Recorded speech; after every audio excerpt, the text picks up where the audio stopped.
Então, galera, vamos lá para mais uma aula aqui do cursinho Ideia. A gente vai falar sobre civilizações antigas, especificamente sobre a Grécia, tá? Então, vamos lá. A primeira coisa que a gente pensa quando fala de Grécia é nas influências, né, que esse mundo grego tem para a gente até hoje. E aqui a gente pode apontar as principais influências, assim, digamos, no meio mais profissional, né? A gente pode falar da democracia, das Olimpíadas, da filosofia, das assembleias. É muito rico essa quantidade de influências que a gente tem do mundo grego. Apontei aqui essas influências, mas eu acho que é muito difícil a gente falar de Grécia e não se lembrar da cultura pop, né? Seja em jogos, seja em desenhos da infância, seja em filmes mais atuais. Eu acho que é muito difícil a gente ter alguém que diga que nunca viu nada relacionado à Grécia, à mitologia grega, e que não gosta de nada da Grécia, nada grego. Então a gente tem aí essa influência muito forte, que pode ser explicado principalmente pela formação, e a gente vai tentar explicar hoje aqui por que tem essa influência tão forte, por que é muito rico assim, essa quantidade de coisas relacionadas à Grécia. Vamos tentar explicar isso hoje. A primeira coisa que a gente tem que entender, né, para começar a pensar sobre essas influências, é sobre a formação aí da Grécia, tá? A primeira coisa que a gente tem que olhar da formação da Grécia é pensar nas terras inférteis dessa região da Grécia. E por que isso é importante? A gente sabe que quando uma certa civilização, uma certa população em determinado local tem essa ideia tem esse privilégio de ter terras férteis, a população lá vive de agricultura. A gente tem exemplos como Mesopotâmia, como Egito. A gente tira dessas duas grandes civilizações uma característica comum, que é elas viverem de agricultura. Na Grécia é um tanto diferente. Por quê? Porque a maioria da região era composta por terras inférteis. Isso acabou gerando uma diferença aí nos meios de produção da Grécia, comparado, né, com as outras civilizações que a gente já viu. Então, para falar de Grécia nesse começo, como é que se movimentava a economia da Grécia nesse começo? Baseado principalmente da pesca, tá? Como a gente pode ver aqui no mapa, é uma região próxima do mar, inclusive formada por muitas ilhas. Então, lembrou de Grécia, principalmente no comecinho aí da formação, a gente lembra que era uma economia baseada em pesca. Outra coisa que a gente tem que lembrar, que é um fator muito importante, é que tinha esse isolamento entre as cidades, entre as regiões. E embora elas tivessem características muito parecidas, tinha esse isolamento, que foi algo que favoreceu bastante a criação das cidades-estado, que a gente vai ver mais lá para frente. E outra coisa, talvez possa ser as características mais importantes dessa formação grega, que inclusive contribuíram bastante para o enriquecimento cultural, é que lá era uma região composta por vários povos, era uma região formada por diversos povos. A gente cita aqui os principais povos, os aqueus, os eólios, os jônios. E por que isso é importante? Por existirem vários povos em uma região, a gente acaba tendo relacionamento entre esses povos, e esses relacionamentos geram um enriquecimento cultural. Você tem que conversar, você tenta entender determinadas formas de pensar, determinadas formas de fazer alguma coisa. Isso acaba gerando um enriquecimento cultural. Deixei destaque aqui para os dórios. Por quê? Porque esse povo aqui era um povo guerreiro, que gerou aí a nossa primeira diáspora grega, que a gente vai falar mais lá na frente. E também outra característica importante é o comércio. Por que eu destaquei aqui o comércio? Pelo mesmo motivo de enriquecimento cultural da cultura grega. O comércio também promoveu essa necessidade de interação entre vários povos, e isso pode ser dito também como um fator enriquecedor da cultura grega. Então, para a gente continuar falando da sociedade grega, principalmente da formação, a gente tem que falar das estruturas dos gêmeos, cara, que foi esse início da estrutura social aí na Grécia. Primeira coisa que a gente tem que pensar dos gênios, tá? Se cair alguma coisa sobre gênios da Grécia, a gente tem que pensar na primeira característica deles, talvez a principal, que é a autossustentabilidade. Os gênios, tudo que produzia lá era dividido e era tudo autossustentável, era tudo uma estrutura autossustentável, tá? Então, as características que a gente pensa é na autossustentabilidade e na igualdade social. Por quê? Tudo que era produzido naquele genus era dividido igualmente para todo mundo que estava lá. E era dito como a unidade básica de sociedade aí na Grécia Antiga e era comandado pelo pater. O pater fazia essa administração aí dos recursos e tal. Quem era o pater? Normalmente era o homem mais velho naquele grupo, naquele gênero. E teve o colapso na estrutura. Eu destaquei aqui em vermelho também, da mesma forma que destaquei os dórios. Por quê?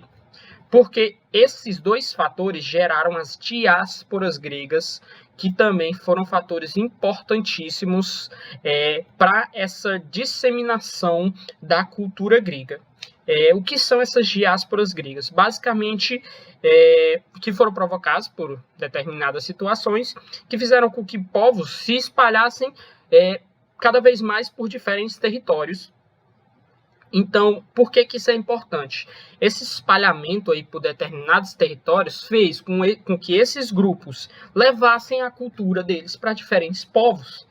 Então, vocês estão entendendo como a influência grega se dá muito pela interação entre vários povos, pela disseminação aí, pelas viagens, pelos contatos, pela ida para vários locais, entendeu? Então isso é um fator importante para a gente entender por que a Grécia nos influencia tanto. Então, aqui já está explicado como foram as diásporas, tá? Primeira coisa que a gente tem que ver, tá? Primeira diáspora grega, a invasão dos dórios, tá? Que foram povos que se alocaram ali na região mais fértil da Grécia. A gente vai falar melhor sobre isso depois. E a segunda diáspora que se deu pela quebra da estrutura social dos gênios. Essa quebra da estrutura social, como foi que aconteceu? A população foi aumentando, foi tendo um crescimento demográfico e com isso, com esse crescimento demográfico, ficou quase que impossível manter a igualdade social, a distribuição igualitária entre os recursos. Isso fez com que as pessoas começassem a ficar muito abaixo da linha da pobreza, por assim dizer, e tiveram que migrar em busca de sobrevivência, em busca de melhores recursos aí em outros lugares. E agora falar das cidades-estado. Vamos falar aqui das principais cidades-estado, tá? A primeira que a gente fala é de Atenas. E características que a gente tem que destacar sobre Atenas. Comércio, tá? Atenas era uma cidade que vivia principalmente de comércio, tá? Então, é importante a gente ver sobre essa questão do comércio de Atenas. A gente vê também sobre a questão dos latifundiários, tá? Que a cidade de Atenas era composta por muitos latifundiários. E esses foram importantíssimos aí para o enriquecimento da cidade, para a formação da cidade. Outra coisa que a gente tem que entender de Atenas é essa questão da escravidão lá em Atenas, que foi uma coisa muito problemática em certas ocasiões. Fez com que quase 80% da população de Atenas fosse escravizada, tá? Então é importante lembrar sobre esse ponto. E talvez o que possa ser o ponto mais importante para a gente falar sobre Atenas é sobre a democracia ateniense. Eu botei esses asteriscos aqui porque normalmente a gente pensa que em Atenas sempre foi democracia e vai morrer democracia. Não, Atenas passou por diversos governos diferentes, tá? Então é bom a gente lembrar desses governos, mas o que normalmente cai é sobre a democracia ateniense, tá? E sobre esse ponto aqui importante, que é da cidadania restrita. A gente sabe que cidadão ateniense não eram toda a população. Era apenas homens acima de 18 anos, tem bibliografias que dizem que é acima de 21, homens maiores de idade, homens adultos, filhos de mãe e pai ateniense. Okay? Eu coloquei o ponto aqui, ostracismo, que pode ser outra característica vinda da Grécia, que é dada principalmente pela democracia direta de Atenas. E essa característica podia até ser comum porque Como era uma democracia direta, se o povo, se os cidadãos não quisessem mais certo governante, eles podiam votar para tirar eles. E isso se chama ostracismo. Aqui a gente tem a estrutura política de Atenas, tá? Tá bem explicado aqui, eu não vou me aprofundar muito nessa parte. Tá aqui, vocês podem dar o pause aí para olhar bem direitinho o que é. Essa eclésia aqui, vou só falar da eclésia, que era uma assembleia composta por todos os cidadãos, tá? Agora falar de Esparta. Esparta aí é a galera que come miojo sem tempero, sangue no olho. Principal característica, eu acho que eu não preciso nem falar, assim, você lembra de Esparta, você lembra do povo guerreiro, tá? Da galera aí sangue no olho, da galera que luta pelada, a espada não atravessa eles. Então, fora essa característica do povo guerreiro, a gente tem que era a região, eles ficavam na região da Lacônia. Na região da Lacônia, o que é isso? É a região mais fértil da Grécia. Mas você não falou, Tiago, que os povos que ficaram na região mais fértil da Grécia foram os dórios? Sim, os dórios dominaram a região mais fértil da Grécia, provocando a primeira diáspora grega.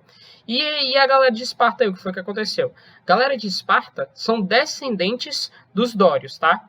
Os dórios foram que criaram e que levantaram essa cidade aí, gerando aí essa nossa Esparta.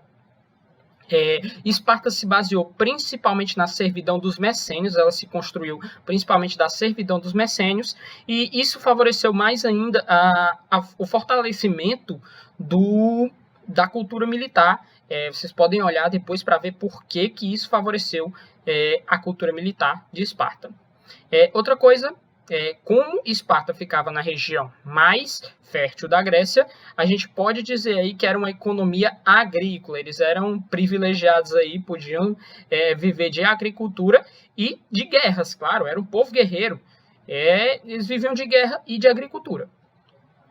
Outra coisa que a gente tem é a cidadania restrita. Cidadania restrita também em Esparta, tá? Basicamente todas as civilizações antigas tinham uma cidadania muito restrita.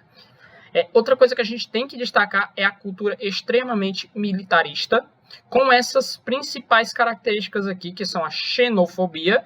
Creio que todos saibam o que é xenofobia, que é a ideia de ser superior por nascer em determinado local. O espartano se sentia superior por ser espartano. E a outra característica é o laconismo. O que é que a gente pode dizer do laconismo? É como se fosse a praticidade, entendeu? O espartano era muito prático. Queria resolver uma coisa, resolvia da forma mais simples possível, mais prática possível. Isso era a característica da educação espartana. E aqui tem a estrutura política de Esparta. Tá menos didática que a de Atenas, mas eu vou explicar um pouquinho direito aqui para vocês. Tinha a Assembleia Popular, formada pelos cidadãos, bem restritiva, assim como Atenas. E essa Assembleia Popular elegia a Gerúsia e os éforos. O que eram os éforos? Era o poder legislativo, era essa galera aqui que fazia as leis. E embora a Assembleia Popular elegesse tanto os éforos quanto os novos componentes da Gerúsia, a Gerúsia podia vetar qualquer decisão da Assembleia Popular. Então, embora esteja apontado dessa forma, a gente tem que dizer que a Gerúsia mesmo era que mandava em tudo, porque ela podia vetar qualquer voto da Assembleia Popular. E a gente também tinha em Esparta a característica da diarquia. Sim, o que é diarquia? A gente não tem monarquia, que é um rei. Diarquia quer dizer 2 reis.